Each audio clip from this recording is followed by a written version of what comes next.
എല്ലാവർക്കും നമസ്കാരം. സിൽവിയ പ്ലാത്തിന്റെ വളരെ പ്രശസ്തമായ മിറർ എന്ന കവിതയെക്കുറിച്ച് സംസാരിക്കാനാണ് നമ്മളിന്ന് ഒത്തുകൂടിയിരിക്കുന്നത്.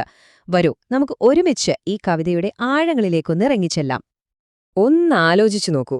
നിങ്ങളുടെ വീട്ടിലിരിക്കുന്ന കണ്ണാടിക്ക് സംസാരിക്കാൻ കഴിഞ്ഞിരുന്നെങ്കിൽ എങ്ങനെയുണ്ടാകും? അത് നിങ്ങളോട് എന്തൊക്കെയായിരിക്കും പറയുക? നിങ്ങളുടെ രഹസ്യങ്ങളൊക്കെ അത് സൂക്ഷിക്കുമായിരുന്നോ? അതോ മുഖത്ത് നോക്കിയ എല്ലാ സത്യങ്ങളും വെട്ടിത്തുറന്ന് പറയുമോ? അപ്പോ നമ്മൾ ഈ കവിതയിലേക്ക് കടക്കുമ്പോൾ ആദ്യം മനസ്സിലാക്കേണ്ട ഒരു കാര്യമുണ്ട്. ഇതിലെ കഥ പറയുന്നത് ഒരു മനുഷ്യനല്ല, മറിച്ച് ആ കണ്ണാടി തന്നെയാണ്. അത് സ്വയം പരിചയപ്പെടുത്തുന്നത് ഇങ്ങനെയാണ്: ഞാൻ വെള്ളി നിറമുള്ളതും വളരെ കൃത്യവുമാണ്. എനിക്ക് യാതൊരു മുൻവിധികളുമില്ല. ശരി, അപ്പൊ നമുക്ക് ആദ്യത്തെ ഭാഗത്തേക്ക് കടക്കാം, അല്ലേ? ഒരു കണ്ണാടി സംസാരിക്കാൻ തുടങ്ങുന്നു. ഈ ഭാഗത്ത് ആ കണ്ണാടിയുടെ സ്വഭാവം എന്താണെന്നും അത് ഈ ലോകത്തെ എങ്ങനെയാണ് നോക്കിക്കാണുന്നതെന്നും നമുക്ക് മനസ്സിലാക്കാൻ ശ്രമിക്കാം. സിൽവിയ പ്ലാത്തിനെക്കുറിച്ച് കേട്ടിട്ടുണ്ടാവുമല്ലോ. 20-ാം നൂറ്റാണ്ടിലെ വളരെ പ്രശസ്തയായ ഒരു എഴുത്തുകാരിയാണ്. ഈ മിറർ എന്ന കവിത കൺഫെഷണൽ പോയട്രി എന്നൊരു വിഭാഗത്തിലാണ് വരുന്നത്. അതായത് സ്വന്തം അനുഭവങ്ങളും ചിന്തകളും മാനസിക സംഘർഷങ്ങളുമൊക്കെ ഒരു മറയുമില്ലാതെ തുറന്നെഴുതുന്ന ഒരു രീതിയാണത്. ഇവിടെ പ്ലാത്ത് എന്താ ചെയ്യുന്നതെന്ന് വെച്ചാൽ, ഒരു കണ്ണാടിക്ക് ശബ്ദം കൊടുത്തിട്ട് അതിലൂടെ മനുഷ്യന്റെ ഉള്ളിലുള്ള ആഴത്തിലുള്ള വികാരങ്ങളെ പുറത്തു കൊണ്ടുവരികയാണ്. നോക്കൂ, കണ്ണാടി സ്വയം വിവരിക്കുന്നത് ഇങ്ങനെയാണ്: അത് സിൽവറും എക്സാക്റ്റുമാണ്, അതായത് വെള്ളി നിറമുള്ളതും കൃത്യവുമാണ്. അത് കാണുന്നതെന്തും ഒട്ടും വൈകാതെ അതേപടി ഉള്ളിലേക്കെടുക്കുന്നു. സ്നേഹമോ വെറുപ്പോ ഒന്നും അതിനെ ബാധിക്കുന്നേയില്ല. അത് ക്രൂരമല്ല, മറിച്ച് സത്യം മാത്രമേ പറയൂ.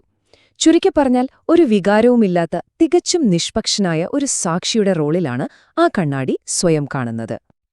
ഇനി വരുന്ന ഈ ഒരു രൂപകം ശ്രദ്ധിക്കണം. വളരെ ശക്തമായ ഒന്നാണ്. ഒരു കൊച്ചു ദൈവത്തിന്റെ 4 കോണുകളുള്ള കണ്ണ്. എന്തൊരു പ്രയോഗമാണല്ലേ! ഒരു ദൈവത്തെപ്പോലെ യാതൊരു മുൻവിധിയുമില്ലാതെ സത്യം മാത്രം കാണാനും പറയാനും തനിക്ക് കഴിയുമെന്ന് ആ കണ്ണാടി വിശ്വസിക്കുന്നു. പക്ഷേ അവിടെ തന്നെ ഒരു കാര്യമുണ്ട്.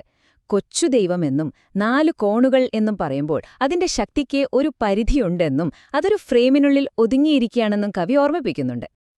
അപ്പോ ഇനി നമ്മൾ കാണാൻ പോകുന്നത് ഈ കവിതയിലെ പ്രധാനപ്പെട്ട ഒരു സംഘർഷമാണ്.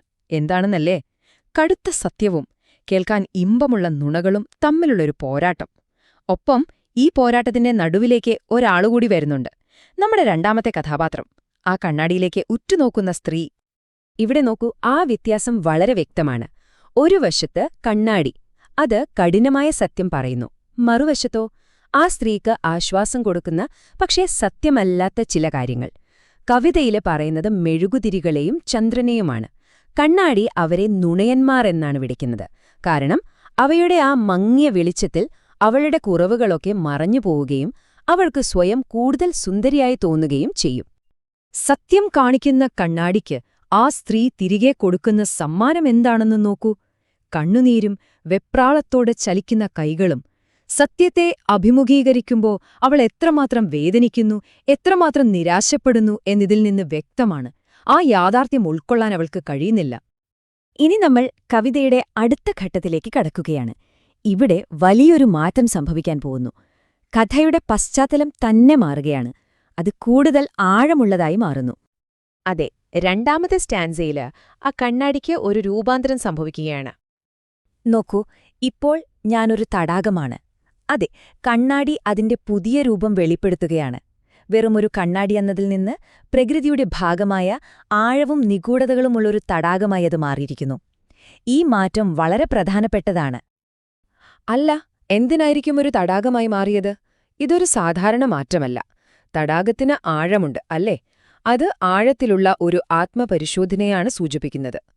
ഞാൻ യഥാർത്ഥത്തിൽ ആരാണ് എന്ന ആ സ്ത്രീ നടത്തുന്ന അന്വേഷണത്തിന് ഇപ്പോൾ കൂടുതൽ തീവ്രത വന്നിരിക്കുന്നു. മാത്രമല്ല, മുങ്ങിമരിക്കുക എന്ന വളരെ ശക്തമായ ഒരു രൂപകത്തിനുകൂടി ഇവിടെ കളമൊരുങ്ങുകയാണ്. ശരി, ഇനി നമ്മൾ എത്തുന്നത് ഈ കവിതയിലെ മറക്കാനാവാത്ത എന്നാൽ അല്പം പേടിപ്പെടുത്തുന്ന ക്ലൈമാക്സിലേക്കാണ്. കഥയിലെ ടെൻഷൻ ഇവിടെ ഏറ്റവും മുകളിലെത്താൻ പോവാണ്. തടാകം പറയുകയാണ്, എന്നിൽ അവൾ ഒരു യുവതിയെ മുക്കിക്കൊന്നു. ഒന്ന് നിർത്തി ഈ വാചകത്തിന്റെ ആഘാതമൊന്ന് ഉൾക്കൊണ്ടു നോക്കൂ. മുക്കിക്കൊന്നു. എത്ര ശക്തമായ വാക്കാണത്!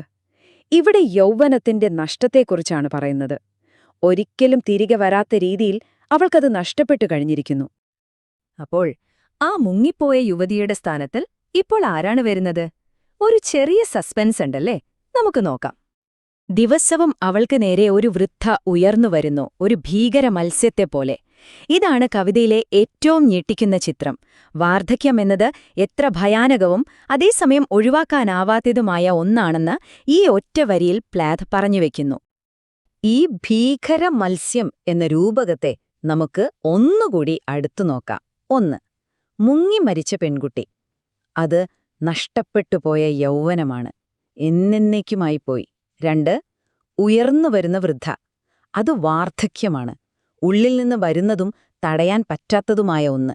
3. ഭീകരമത്സ്യം. ഈ മാറ്റം അവൾക്ക് എത്രമാറ്റം വിരൂപവും ഭയാനകവുമായി തോന്നുന്നു എന്നത് കാണിക്കുന്നു. 4. ദിവസം തോറും. ഈ പ്രക്രിയ ഒരിക്കലും നിൽക്കുന്നില്ല, അത് തുടർന്നുകൊണ്ടേയിരിക്കും. അപ്പോ ഏകദേശം 60 വർഷം മുൻപ് എഴുതിയ ഒരു കവിതയാണിത്. പക്ഷേ ഇതിലെ വിഷയങ്ങൾക്ക് ഇന്നും പ്രാസക്തിയുണ്ടോ? ഉണ്ട്. നമ്മുടെ ഇന്നത്തെ ലോകവുമായി ഇതിനെ എങ്ങനെ ബന്ധിപ്പിക്കാം എന്ന് നോക്കിക്കൊണ്ട് നമുക്ക് ഈ ചർച്ച അവസാനിപ്പിക്കാം. ഒന്ന് ആലോചിച്ചു നോക്കൂ, ഈ കവിതയ്ക്ക് ഇന്നത്തെ കാലത്ത് എത്രമാത്രം പ്രസക്തിയുണ്ടല്ലേ.